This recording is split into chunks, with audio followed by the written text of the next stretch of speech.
Saudara, Timnas Putri Indonesia meraih gelar Piala AFF 2024 usai di final menang atas Kamboja 3-1. Hasil ini menjadikan sejarah terukir untuk pertama kalinya Timnas Putri meraih gelar Piala AFF.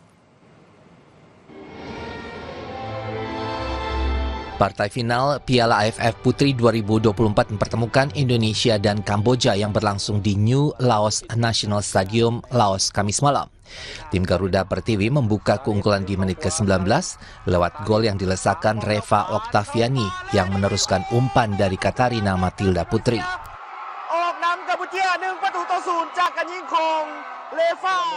Kamboja berhasil membalas di menit ke-32. Hawk Saudi berhasil menggetarkan gawang Indonesia usai menyambut umpan dari sisi kanan. Namun 3 menit berselang, tim Merah Putih kembali unggul lewat gol yang dibuat Sydney Sari Hooper usai menuntaskan umpan dari Seva Imut. Keunggulan 2-1 bertahan hingga jeda.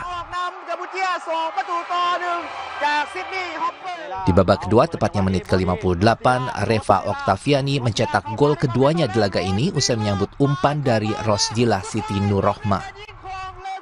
Hingga bubar, skor 3-1 cukup membawa Indonesia meraih gelar Piala AFF Wanita 2024 untuk pertama kalinya.